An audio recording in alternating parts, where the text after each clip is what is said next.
we'll just introduce yourselves while you're running, and then we'll go into the questions. Like Mick said, it's roughly an hour, and cross some closing comments, and we'll go from there. Sound good? Sounds good. Okay.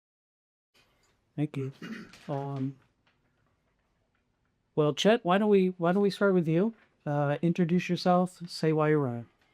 Yeah, my name's Chet Wamboldt, and I'm running for County Commissioner Position number 4, seat number 4. And about 10 years ago, I started going to county commission meetings, and I was lucky enough to become friends with Phil Henderson. And I had kind of a negative outlook on politicians at that point, as I'm sure a lot of people do. And he gave a presentation on the PERS system, and why some turbulence in the 90s caused the next generation of teachers to have a harder time retiring. And he gave an hour-long presentation and drew charts and everything up on a whiteboard. And I thought, man, that guy is a public servant. He's not giving sound bites and answers that make people happy. He wants the public to learn about how we can do better as a group and follow that lead. So I've been lucky enough to have been mentored by him for the past few years. And this is my third election. Each time I've gotten a little bit more. And I believe this is the one. So that's a big reason that I'm running. I also think that we've been on a pretty good trajectory countywide, but there are a few things that we can work on. I've been a firefighter, or was a firefighter, for about a decade, and that's an area of expertise that nobody else on the board has. And it's a major area of concern, especially this coming summer. Lower snowpack, concerning levels of relative humidity, probably higher temperatures means we're going to have a rough summer. So I've got some plans in place so that we can avoid as much damage as possible. And I'd like to implement those plans. Yeah. Thanks, Chet. Yep. Rick? Yeah, I'm Rick Russell. I live just outside of Redmond in the rural county, out on the way out to Sisters. I had been a nonprofit leader for a few years, prior to that of the pastoral community for 22 years, and always very community oriented. A few years ago, we started a nonprofit called Mountain View Community Development, and looked around the community and saw, in relationship to homelessness, 53% of our unhoused community were living in cars or RVs, and we had no shelter response system for that dynamic. And so we quickly put that together and have 11 locations between Redmond and Bend now for a few years. Just a couple of months ago, after the first of the year, our team rehoused our 100th person in Redmond. And we're incredibly proud of that work, and rightfully so. If you look at the data of the work we've done, just a touch over 50% of the people who left our program left for permanent housing, which is a remarkable number in sheltering context. The bottleneck, though, continues to be housing that people can actually access, can actually afford. And so we went to work again, and as Clayton just recently reported, over the last few months, we've secured $26 million from outside of the county to bring into this county to build a neighborhood on the east side of Redmond, 75 homes of permanent supportive housing. Very difficult type of housing to build, but we've secured essentially the capital to do it, and expect to break ground before the end of this year. And so as I've done that work, I've intersected a lot with our municipalities, with the county, with a lot of entities in the region. And I've seen a commission that is too reactive on too many issues, not leaning in, waiting for solutions to be brought to them. And I think we need a commission that is more visionary than that, more proactive than that, not just in the area of housing and homelessness, where I have a lot of experience, but in a number of other issues. A lot of people have asked, they know the work that I've done because it gets a lot of media coverage. My one-trick pony, is that the only thing I know about? No, I bring a wide set of experiences Really grateful for a wife who was the public health director in Jefferson County, and prior to that in Warm Springs, including through COVID. That does not make me a public health expert, but I'm very close with one. It makes it a topic of conversation in our household and issues that we care about. Thanks, Chip. All right. The first question, what's the role of county commissioner? And we'll start with you. Yeah. Well, I think at a very base level, it is the delivery of services that the county provides in a fiscally responsible way, right? And those services are diverse. It's wild to me to think of a business entity that would take on solid waste, have a law enforcement arm, but also deal with mental health issues. And it's just amazing the wide set of services that exist under this umbrella of the county. But to make sure that those services are being delivered, again, in a fiscally responsible way. I think below that, though, there is an opportunity for the commission to be, as you just mentioned, proactive and not reactive, to set vision, to set direction. You say, okay, 22 departments in the county and 1,200 plus employees. We've set some priorities here. We want to align behind those and see how we can really make a significant difference in these critical areas. So I think at a base level, it's provision of services and fiscal responsibility. I think it's vision and direction for a county, departments, and staff. I think the commission also has an unauthorized authority as well, which is it has a convening power. It can't force people to the table, but through relationship, it can invite municipalities, business, environment, other entities around our community to the table to tackle things that we could not do on our own. And that's the sort of leader I've been. Any accomplishment I can point to has always been because we had to build a collaboration around it. And I think the county commission has the ability to be that convening force to, for example, on housing, bring our cities together to say, hey, each of you have done some experimenting and have really found some successes. Sisters around its landscape code and wildfire resiliency, City of Bend around its second kitchen code ordinances and cottage clusters. And how can we collaboratively learn from one another and take back to our communities a menu of options around housing issues? And so basic services, fiscal responsibility, it's vision setting and direction, but I think it's also that convening power to set a course for the community about what we really need to work on together. Thanks. Chet? Sure. It's the big seven: solid waste, county fairgrounds, sheriff's department, county health, district attorney, land use, and county roads. But the bigger piece here is connecting with the heads of these departments so that we make sure we've got a good relationship with everybody. I'm good friends with Ty Rupert. The sheriff's department has had a lot of turbulence over the past few years, as I'm sure you know. Lately, at least for the past few months, he's been kicking butt. They have a low end of $750,000 worth of savings. I've heard some folks pushing that over $1 million. We want to support public servants like this. Public servants who have a private industry mindset, who have a vision to go down the road and see problems that are potentially going to come up. So I love partnering with these groups, having a good relationship with them, knowing what their needs are, and also building up folks who want to serve our community in a way that defeats waste, which he's doing.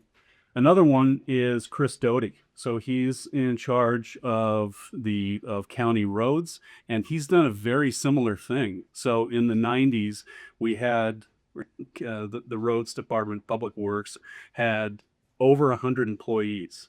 Even with our growth since the 90s, he's shaved that down, increasing the number of flex employees, seasonal employees, and contract employees, again, to save us money on waste. But how much time do I have? Oh, good. Half a minute. Sorry. Perfect. The other big piece that county commissioners do that I think they should do is outreach to the community. I'm big on door knocking. And everybody's concerns, or most people's concerns, are the same. They're concerned about homelessness. They're concerned about the waste that goes into homelessness, and they're concerned about middle income housing. Can my kids afford to live here? Can my grandkids afford to live here? And especially for folks in Gen Z and millennial generation, can I afford to live a house, own a house, keep it, and build a family? And that's what I want to bring to our county. Okay.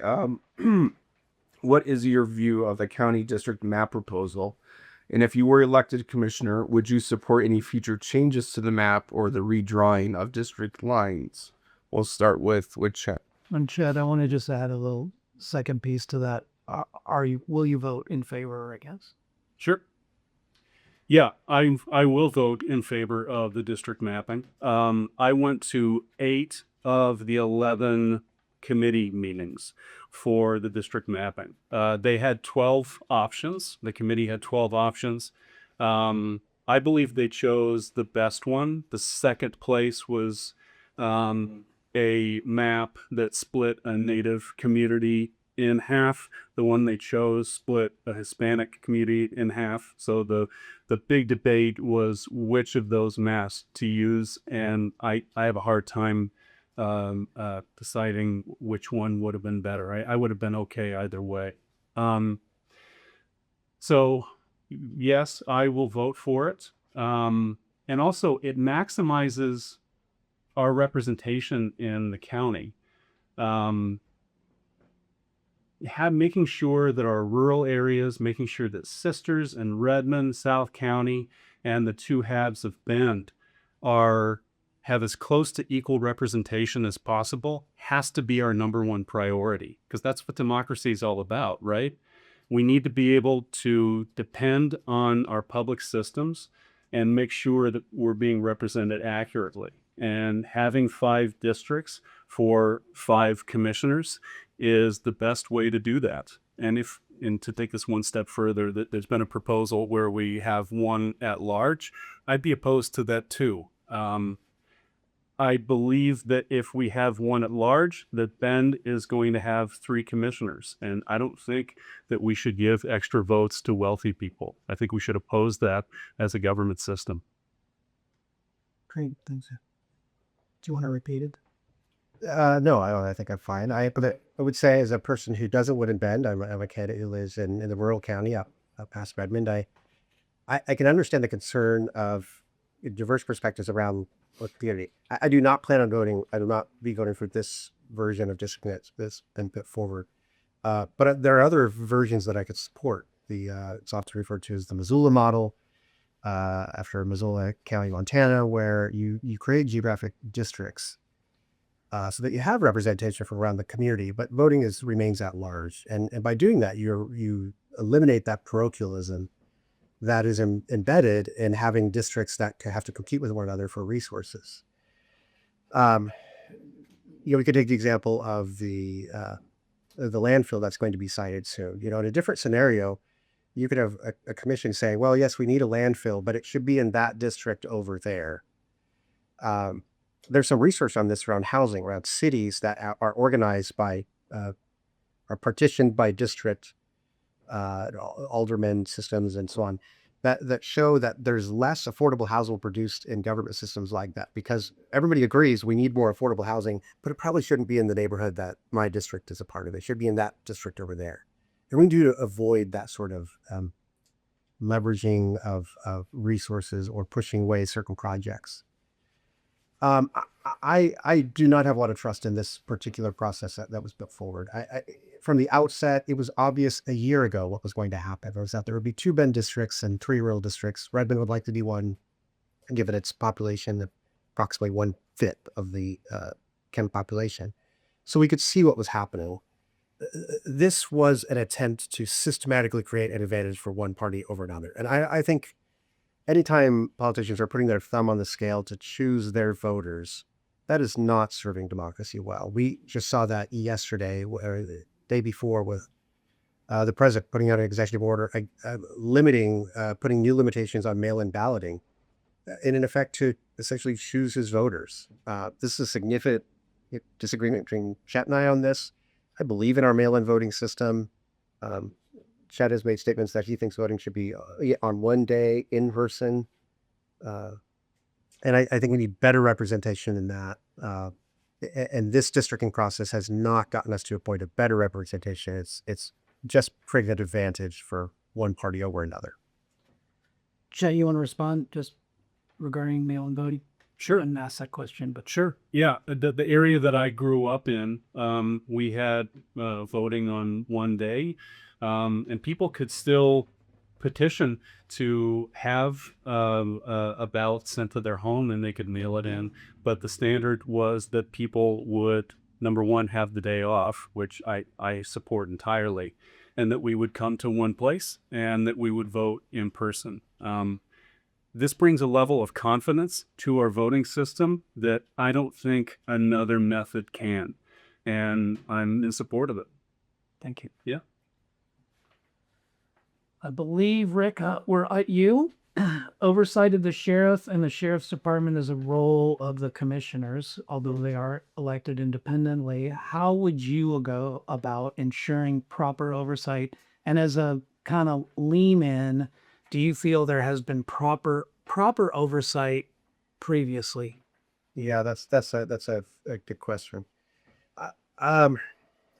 There were some years there with the sheriff's office was quite independent and too independent, and had drifted to be too much of an island unto itself, to the point where the sheriff's office had its own legal office, had its own HR department, had its own IT department, it was so finance department, and there wasn't sufficient oversight from the commission on what was happening. And so the effect of that was that we had a period of time where we had HR decisions that were backfiring. We had legal advice given that was not sound. We had budgets that were ballooning.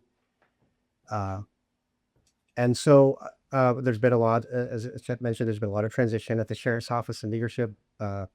We are hoping for more, less turbulent times and more still water on this. I do think that despite the, events the last couple of years, there have been some good moves to bring sheriff's office legal back into the county, to bring HR, to bring finance back into the rest of the county, where there's greater oversight. And we've seen the effect of that, which is that there are cost savings associated with that. And so when you've got cost savings, then you've got an opportunity to invest in places that feel strategic. And one of the places where the county, the sheriff's office had to pull back was investment in a stabilization center, which is a critical resource and a unique resource for Central Oregon. But because there have been savings, the sheriff has indicated he wants to begin to put money back into the stabilization center, which is fantastic because its funding is precarious, largely state-driven.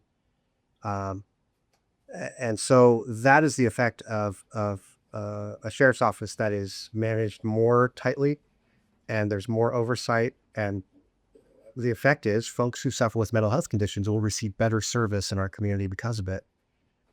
As well as I think a morale boost around the sheriff's office as well. So I think it's an appropriate question. I think there's been a season where it drifted too far. I think the moves of the last couple of years have been good. And I'd like to make sure that we stay on that course. Okay. Chet? Sure. I think where we see eye to eye is that the extra funding from the sheriff's department can go to help folks in need. I'm with you there. Where we maybe split is the source of the savings. According to the sheriff's department and according to Ty Rupert, he was able to shave the $700,000+ off of their budget because he was willing to use older equipment. He was willing to say no to distributors when they were trying to bring a virtual reality system to the department for training, when they could rent one and save a lot of money in the process.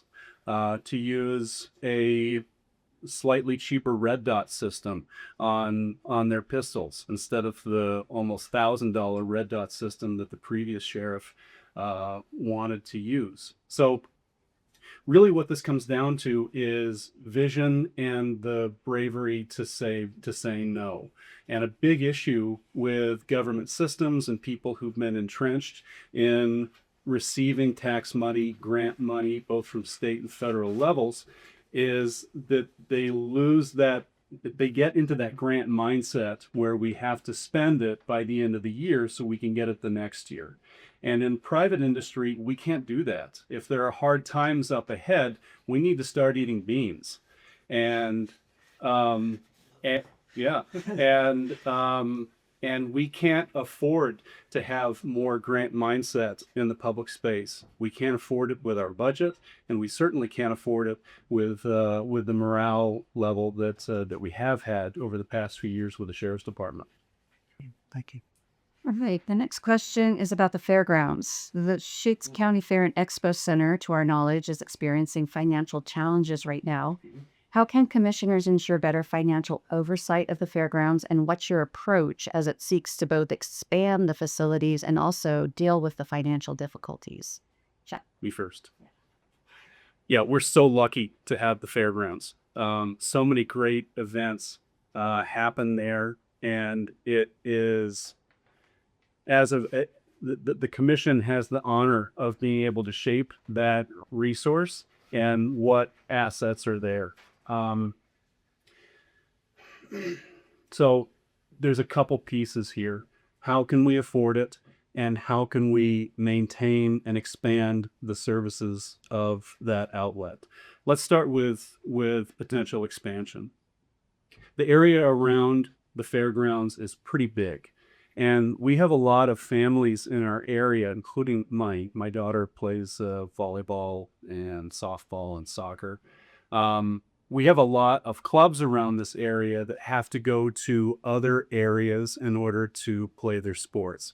I think that we have a duty to our community to make sure that those families have a place to go. So one of the proposals that I've heard and I'm very interested in exploring is creating a sports complex on the fairground site for multi-sport use, so that we can fulfill that need of families in our county.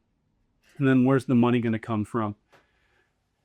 The budget has been kind of a mess for the past few years. I'm lucky enough to be friends with Bill Cohn. He's the county treasurer, and without getting into too much detail, he's really into just throwing numbers at me. But some of the numbers that have stuck is that the number of employees that we've increased the county by over the past X number of years, roughly since 2019, is almost 200.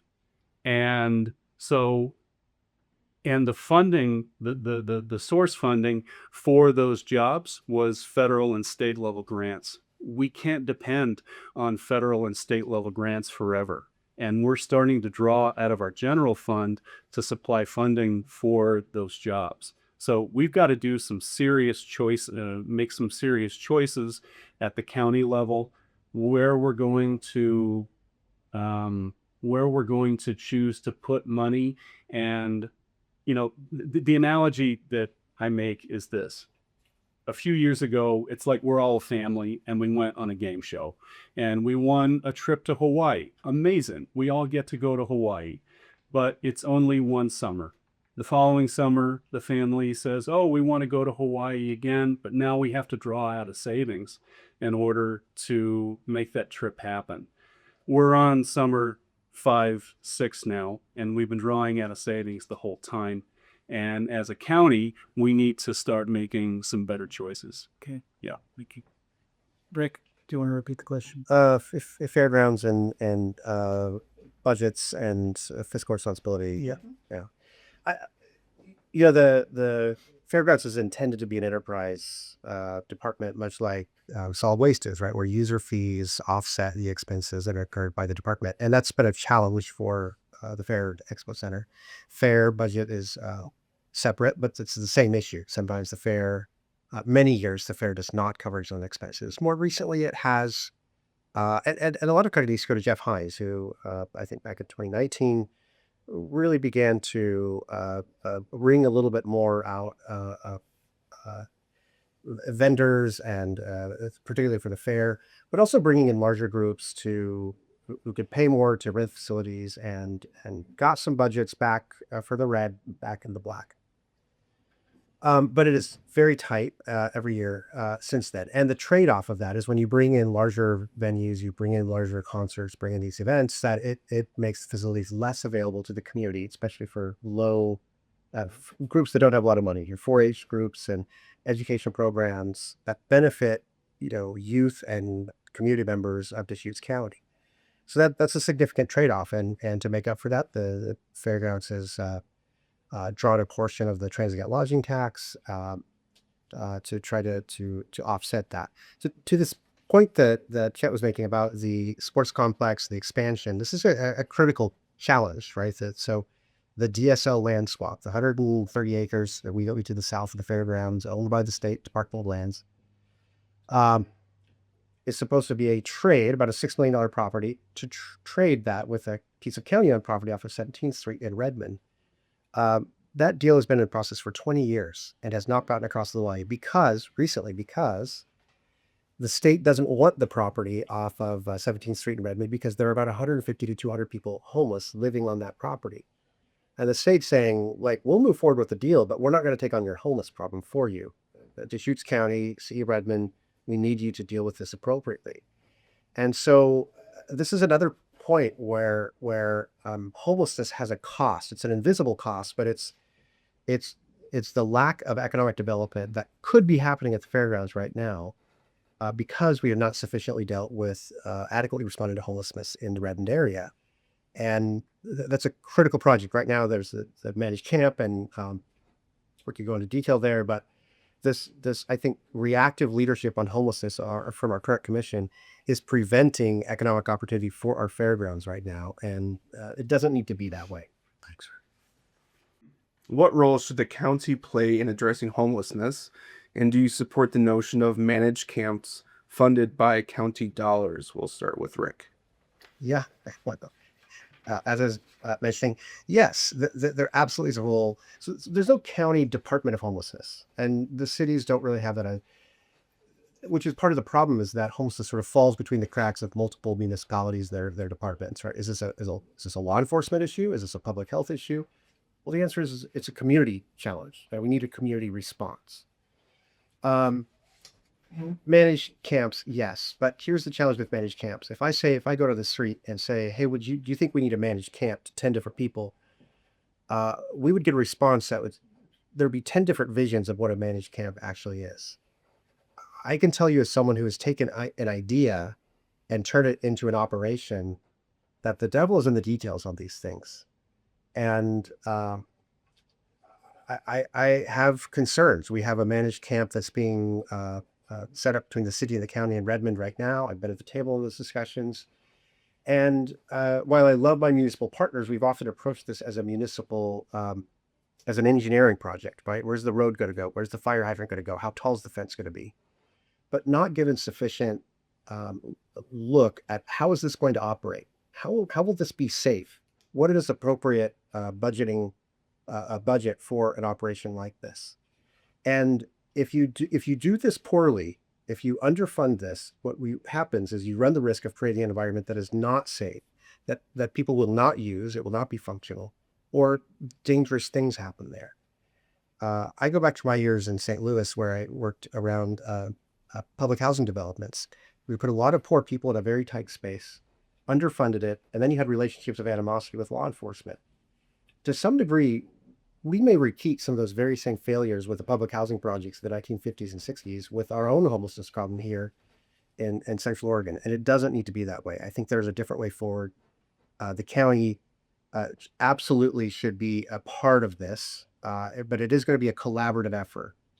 But again, the county can't be reactive on homelessness. We have to be proactive in bringing people together to build appropriate and safe solutions that will actually get people out of unmanaged homelessness. And so we can see that sort of economic development, like at the fairgrounds or the airport, which was similarly held up by homelessness as well. Thanks. Yeah. Well, I think Rick and I see eye to eye on the idea of being proactive rather than reactive. But in order to be reactive properly, well, first of all, I'm in risk assessment. My whole job is to do my best to see a problem coming down the line and create solutions as best we can. And those solutions don't always work out. But having backups, having if this then this statements that go in a huge spider web is what the game is all about. And with homelessness, we can't, of course, we have to look at people as individuals, but we can break up homeless folks into three basic zones. You've got wealthy retired people who sold their house and bought a Denali with a trailer, and they're just living in the woods, and good for them. They don't need our help. And we've got folks who are in maybe dirt world or maybe were on China hats, and they are doing illegal things. They are producing fentanyl. They are participating in human trafficking. And I don't think that we've got a ton of resources to help those people immediately either. But then we have these people in the middle as well. And these are people from our community who maybe lost their job delivering parts for O'Reilly's, or a woman I just met the other day who is a cashier at Safeway. And these folks maybe lost a job, maybe lost the lease on their apartments, and now they're living in an area that maybe isn't ideal for them. Those are the folks that we need to focus on. And Janine Earls, the mayor of La Pine, has created a program that targets those folks. So she's working with the sheriff's department, with the police department, along with social services, and finding people in the community who maybe went to high school with someone who's out in the woods. And so they have a previous social interaction with them. They lead the way with police presence, of course, and then more of those people who are doing illegal things move deeper into the woods. Then the person who has a social connection confronts the person, makes contact with them, and then gently suggests that they go towards social services. And then they're brought back step by step with incentives back into the community. Janine has dropped the number of homeless encampments in her community from 44 to 14 in just over a year. Those are impressive results. And she's accepted many of those folks back into her community to work and put a roof over their own head. So I think we should follow her success. Thank you. Yeah. Who's next? You. Me? With track. Chet, we'll start this one with you. Yes, sir. There are hundreds of thousands of acres of land zoned for exclusive farm use in Deschutes County. Yep. Should the county continue to allow landowners who say their property is not farmable to rezone for development of low-density housing? Yeah. So putting together groups of people to grade land as either prime or subprime is a big part of land use. And the county commission has a lot of control. They have a lot of hands-on levers to influence this process as our various cities grow. And the big idea is it flat? Does it have water? Or is it rocky? And is it dry? Those are the two basic categories.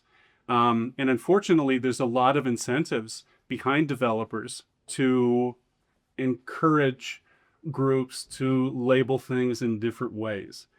One of the best ways that a commissioner can serve the community is by creating groups that don't have influence from developers, don't have mixed motivations, and in other words, they want our community to grow so that families can have a place to grow themselves, and namely middle-income families. So, to answer your question, eventually the UGBs are going to be pushed out. As county commissioners, we need to make sure that we have accurate reporting, we have accurate surveying, and we use our leverage points to make sure that we grow in a way that benefits families in Deschutes County. Mind me to No, I think I'm good there. I do just want to touch point on the previous conversation around homelessness. I just want to make this very simple point that moving homelessness is not solving homelessness, and moving people further into the woods does not make our community safer. And so we need solutions that actually draw people to housing, not just push them into more dangerous places. On land use, um, I appreciate Oregon's land use laws. 50 years of preventing sprawl. There is nuance here, right? So we need to be preparing for density. Spot zoning a subdivision of houses out in the middle of nowhere where there's no infrastructure does not make a lot of sense. It's a very expensive way to build. Rezoning immediately around our UGBs into 10-acre parcels. If it's for the sake of bringing that into the UGB, if there's a UGB extension, as there is in Sisters right now, and Bend is preparing for theirs for the next couple of years here, that makes a lot of sense, and I can appreciate that because we're trying to build a supply of land for our housing. An example in the southeast corner of Bend right now, the elbow down there, Caldera High School, but Caldera Ranch, I believe, is the subdivision. 91 acres, 700 homes. That's fantastic for our community. But can you imagine if that had been just rezoned into RR10? That 91 acres would be 9 homes. So we have to do this in a smart way that brings housing into our community. That's where our greatest need is. And housing choice, right? I know we would all love to be able to afford a single family detached home with a yard and a fence. And at some stage in our lives, many of us will be able to achieve that, but we need housing choice across the spectrum for builders and for buyers. And so we need multifamily, we need cottage cluster, we need multiple ADUs, I love the second kitchen policy, and I feel like every community in Central Oregon ought to enact it. There are a host of housing types, single stair apartment development, a host of building types that allow people, create more rungs in the ladder for people to get into the housing market in the first place, because we're not going to start with a 2,500 square foot home, a single family detached lot. And so the rezoning needs to really be have housing in mind. How do we build more supply to address the housing expenses? This is the number one issue, I think, in this election. As I talk to voters, it's how expensive housing has become. It is driving the affordability crisis in our community. Thank you. That was my signal. I take it. You did great. You saw this there. I have more. This is a related question. How would you deal with drought and the water scarcity with building more housing on rural county lands? Yeah, I think we're all very mindful of water, given the water year we've had right now. What snowpack levels are. Water. We talk about groundwater. We talk about surface water, but this is the same system for our community. We look at the Deschutes River Basin. Our municipalities drill wells in order to supply our homes. So you turn the faucet on, you have water. A major portion of that goes to irrigating lawns in the summer. We can see that. So we need to, our municipalities have had created incentives for removing turf, things like that. The city of Bend, the city of Redmond has taken a different tack of incentivizing irrigation controls and shower heads and things like that.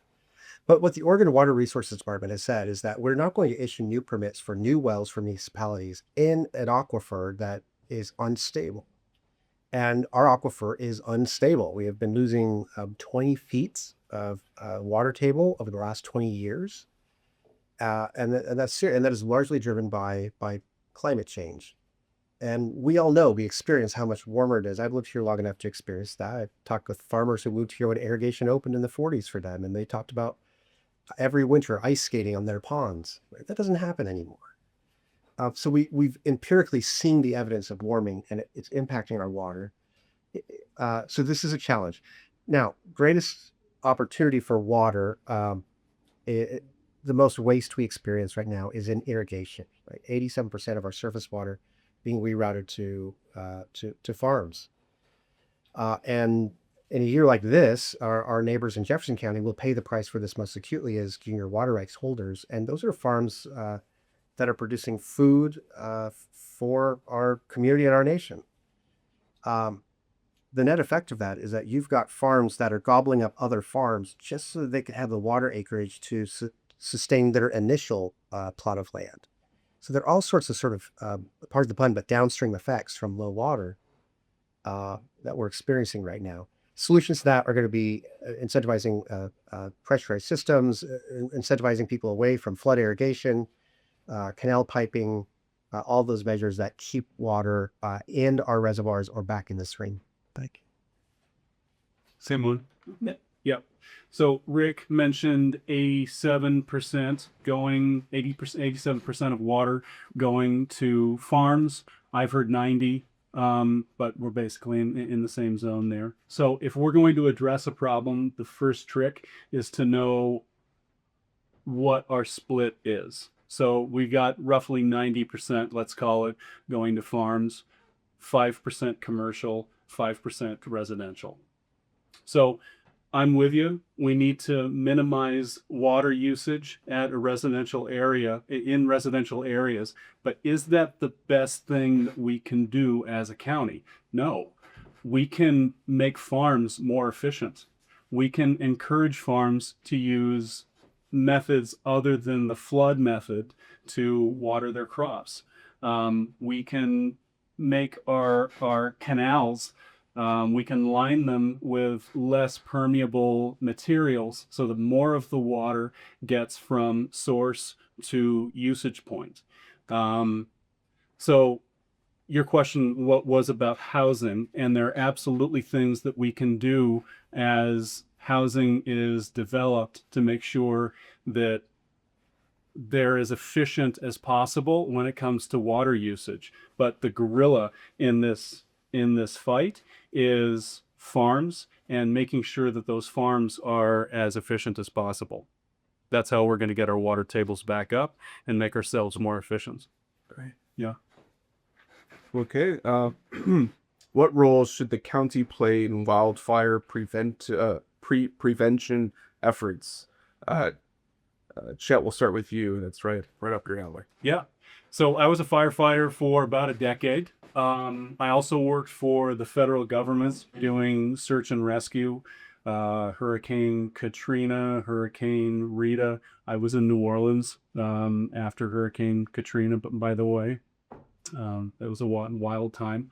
But anyway, so as a firefighter and as the chief's assistant, I was able to observe leadership in the wildland urban interface and how we can make smarter choices as a community to prevent direct impingement on our cities. So I'm sure everybody remembers a couple of summers ago when we had the fire in the northeast end of Bend. It got out of control way too fast. It came all the way up to the railroad tracks, almost jumped over the railroad tracks, and we got lucky. There just happened to be a super scooper that was training that day that was flying by and could paint a line and stop the fire dead in its tracks. We can't depend on luck like that again. The damage that would happen quickly from a fire like that is not something that we want to play with. So, of course, creating brush-free zones around our homes is helpful, but knowing the sources of these fires is really the key. And working with our sheriff's departments, working with our fire departments, working with the forestry departments so that we know how these fires are being started is absolutely the first trick. The best way to prevent a fire is by not having it start in the first place. So that's absolutely where we need to start. Thank you. Yeah. Yeah. The Kim plays a critical role here, especially in community education. In the 1990s, we had Aubrey Hall, the Scoutland Fire. take out homes in Bend. That was 30 plus years ago. Population of the county at the time was 75,000 people. It's now over 200,000 people. There were a lot of folks who have moved here, and some have moved from places that did not experience the wildfire risk that we live with. And so making sure our community understands the fire risk and the measures that they can take. I think what's critical to that is creating defensible space. To the degree that homeowners can do this and through fire rights programs, that's excellent. But the county needs to also work collaboratively with the state and federal forests. Same with Kevin Moriarty, the previous forester for the county, and he was talking about how defensible space really only works if 80% of your neighborhood or your community has created that defensible space. Otherwise, there are just too many paths that fire can come through. Which I live in a household where we talk a lot about public health, and vaccination, and herd immunity, right? But it's the same sort of principle that you can't secure every single person, but you create this sort of herd immunity for your community with defensible space, so that fire can't come in and be as devastating. Right now, the community of Sisters has Sisters Camp Sherman Fire District, as well as Cloverdale, have levies going before voters this May to provide community education, to provide the air curtain burners, so that we can create that defensible space, burn that debris that we create from that. And I would be loud and proud in supporting those efforts. I think the community of Sisters, after the flat fire, deeply appreciates the work of wildfire fighters. Corollary to this is the insurance discussion, which is that we have communities, La Pine Sisters, where homeowners are at risk of losing homeowners insurance. We have insurance companies pulling out of the market. We've got to work with our state partners to make sure that we are incentivizing preventable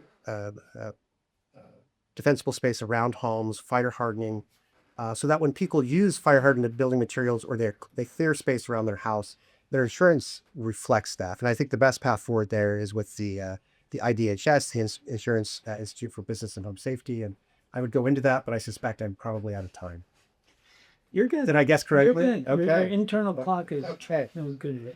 Is that an important role in a county commission, internal clock? Probably for all the people who come to the county commission meetings, and we know those can go long. So An effective filibuster. Those are the last of our questions. So love for you at this point to take a moment just to, if there's any topic that we missed, address it. But these are your final comments, and I'll give you a little extra time.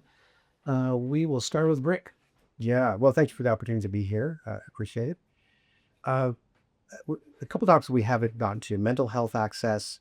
We need to be very conscious of this, as we have a significant Medicaid cuts coming here in the last half of 2026 that will impact mental health availability.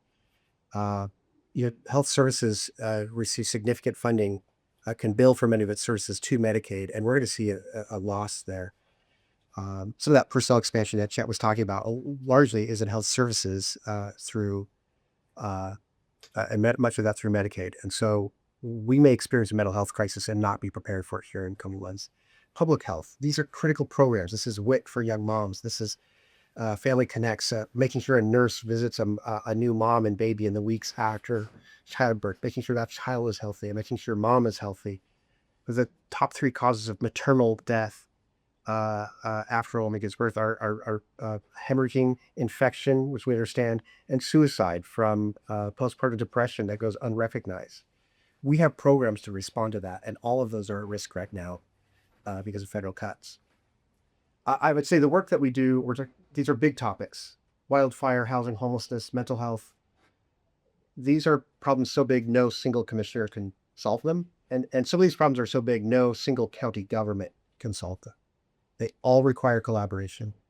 And that's the work that I've been doing for years in this community, building partnerships and trusted relationships with people in law enforcement and housing experts and environmental groups in the faith community, and bringing people together. And what I tell people is, if you vote for me, you get Rick Russell, but you also get every friendship, every partnership, every relationship and collaboration I've ever built to serve this community. And that's what I'm bringing. Great. Thank you. Jen? Good. Guys, thank you so much for putting this together. This is a lovely setting, probably the nicest debate that we're gonna be part of. I appreciate it so much. He actually give us water in this one. Okay, so I mentioned earlier that I'm big on knocking on doors. I believe that's an untapped resource for politicians. It's something that a lot of politicians simply skip over. And I spend every Wednesday, Thursday, and Saturday for the past few months knocking on people's doors. And I always start with the same question. What kind of changes do you want to see in Deschutes County? And there are consistent answers. I mean, each person is an individual, but over time you start to see patterns. People are fearful that their families won't be able to afford to live here. And we have development styles that have worked over the past few years. We just need to implement them as a community. And county commissioners have influence over this. So the mini-hood system with Thistle and Nest is a development company, a local development company that implemented this mini-hood system. The rooted style home, not quite as big of a fan of that, but it does give middle-income families a stepping stone to go from renting an apartment to having a piece of land with a home. Again, it's not a 2,500 square foot home. I think that might be out of reach for most of us. It certainly is for me. I live in a mill house, by the way, from like 1910. So, but we make do. It's good enough. And I think that a lot of people can make do, and being able to have some equity in the community, being able to build something, being able to build a family and not dumping money into rent is a step that we need to encourage more people in Gen Z and the millennial generation to participate in. And as a commissioner, I will encourage programs that enable people to do this. The other big thing that people are concerned about is homelessness, and they're concerned about the waste involved in it. People have seen programs over the past 10, 15 years waste tax dollars and not really do anything other than increase the number of homeless folks that are obviously here. So we need to start looking at programs that actually help people. That's what compassion is. Compassion is looking at programs that work and helping people with those systems. And the data is in. The Veterans Village has helped people, and it helps people because it has a barrier of entry. You have to peak claim, you have to have a job, and you've got 2 years. And if those criteria are met, the success rate is through the roof for that program. I see you. So if those ideas sound good, then you should vote for me. Thank you so much. Thank you. Yeah. Well, we really appreciate you guys taking time out of your busy schedule to do this. I know campaigning is taxing, and I know you guys are probably off to another opportunity to do this. So really appreciate you putting yourself out there, and thanks for being available to voters. Yeah, absolutely. Thank you to you. Thank you. Yeah.